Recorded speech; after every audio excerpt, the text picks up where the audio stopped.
A lot of people think of knee pain associated with our ankles that come up into the knees or directly onto the knees or vice versa. But a lot of people kind of forget that our kinetic chain runs all the way through our legs. So not only does it affect our ankles, but it also affects our hips. So a lot of people forget that it can be coming from our hips or our glutes. So we're gonna be starting off by rolling onto our quads.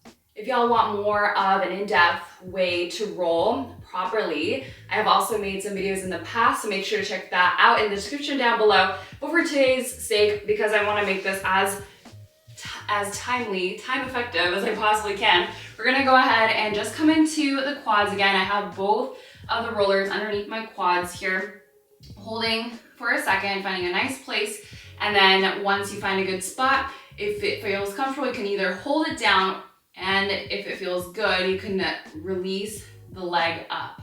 And we're gonna go ahead and do the hips / inner groin area. So we're gonna go ahead and come onto our knees open. So there's two different ways you can do this. You can do the full frog with both knees out to the side and bringing either the roller balls at the same time, or if you just have a foam roller, you can do this half frog and coming into your knee open to the side, just one side at a time, and the foam roller coming down into your hip socket. So when you're here, we're gonna go ahead and find a good spot for this position. You wanna go side to side instead of going up and down. Of course, you can adjust the knee accordingly, and if you feel like the knee is really getting painful here, you can keep it extended, so relieving some tension spots out of it. But you wanna find a good spot that you feel really, really comfortable for that inner thigh / hip area, and feeling a nice position until you find relief and a good pressure. So once you find it, you wanna hold for a minimum of 30 up to 90 seconds, but starting off with 30, at least 10 seconds for your muscles to relax, and then the additional 20 seconds for your muscles to get that blood flow back into the area. So essentially we are recovering, restoring your muscles here, and just really focusing on recovery and blood flow. Because if we don't have good blood flow into the area that we're trying to strengthen, there's really no point. So that's why we do foam rolling and PNF techniques in the beginning before we do our strengthening drills and mobility exercises. And the next one we're gonna be doing is your glutes. So for some of us who actually have really, really intense knee pain, you might not wanna bend your knees to an extent, right? So you wanna keep your knees as comfortable as you possibly can, using the aid of your hands to support you here, sitting up nice and tall here, and sitting down onto, again, either your foam roller or the two balls here. So whichever one feels more comfortable. Now, once you find a good position here, you can just hold it down in the center, and if you feel like it's a little too much in the bending flexion position for the knees, you can keep your knees out and extended the whole time and just holding right here. But if your knees feel absolutely amazing and you want to get into the full version, you can crisscross one leg at a time, and you can also go side to side here. You can also do this with just a flexion in the knees while you're seated onto the foam roller. Same thing here, holding for a minimum of 30 seconds upwards towards 90, getting that blood flow back. And after we finish this, we're gonna get right out of the foam roller. And bonus, extra credit, you can do your quads as well. We're gonna go ahead and come into our kneeling / standing position. So if you feel that your knees are a little bit more in a painful spot here, you can do this in a standing position and using the assistance of a wall here. And if you feel the need to have extra props here, you can feel free to grab some blocks holding here on the side, or like me, if you feel good here, you can just hold onto the floor and coming into this position, or again in standing, you're gonna be right here. And you can take out the flexion of the knee if it feels a little bit too intense here. So once you find a good position for you today, we're gonna go ahead and bring your leg side to side here without moving through the hips, right? Just keeping a slight bend, hip hinge from the waist if you're in standing especially, and really leaning back towards the back wall behind you. So just shifting your your leg side to side here. And what we're doing here is just releasing some potential areas of nerve. So although we're not really doing too much nerve flossing exercises today, this is just something that I always recommend to my clients, especially if you have knee or groin pain or tension spots, because this gets really deep into that release here for the posterior chain of your body. And also our nerve directly relates back to our low back. So this one right here can be really nice, especially if you have a lot of pain or tension in the posterior side of your leg. I always recommend everyone to start with 8 reps, work up towards 10, and see how you feel. You can always do this multiple rounds.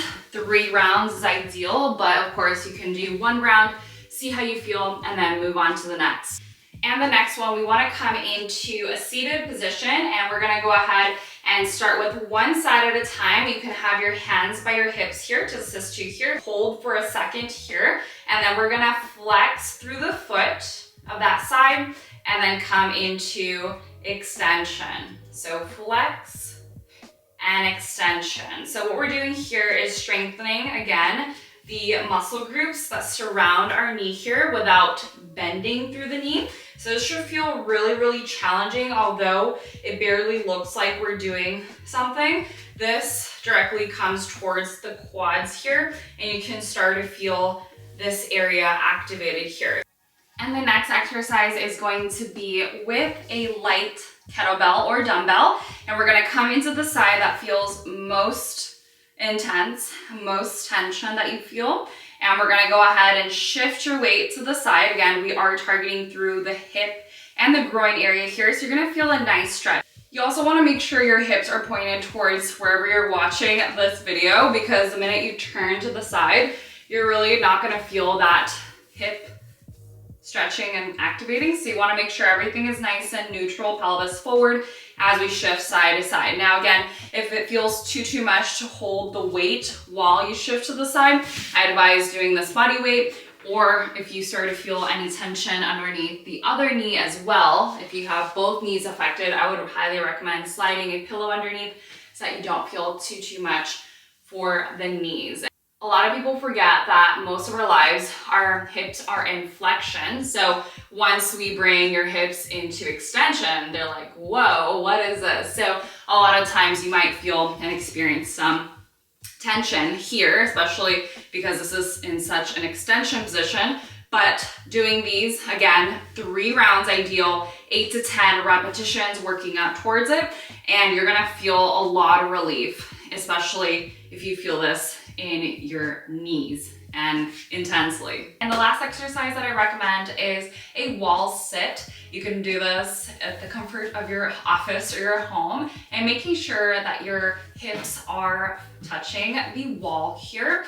And if your hips don't, then make sure to stay tuned for my ankle mobility and stretch routine video coming up in this series, but also making sure that your navel draws in towards the wall behind you, so there's a minimal gaping behind your low back and yourself and the wall. And we're gonna go ahead and make sure, again, not enforcing the knee pain, but if you do start to feel any kind of knee pain, right, coming out of it and trying to adjust slowly, you can even move your legs a little bit more out so that you feel less tension directly onto the knees and you feel this more into your quads. This is what we want to be feeling more intensely. Now, for my friends who either find this a little bit easier or simpler, you can feel free to grab a band here, and we're gonna go ahead and strap the band right above your knees, and you can do an additional exercise in the wall sit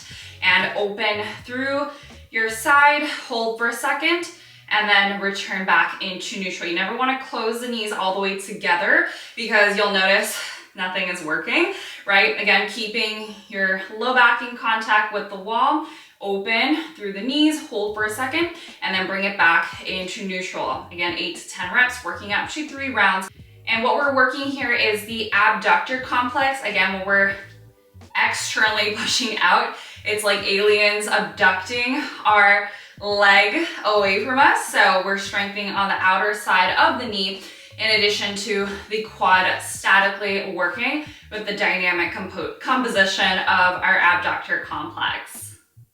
If both positions feel very, very uncomfortable, you can always do this one with a standing version. So slip in into that standing knee, hip hinge, back, and open and close. And if for some reason in a standing position doesn't feel comfortable for you, you can always come into a lying position, either on your forearms or all the way onto the floor and coming into extension, abduction, hold for a second. You can even level it up by bringing your leg out and back in, and then close, up, out, in, and close.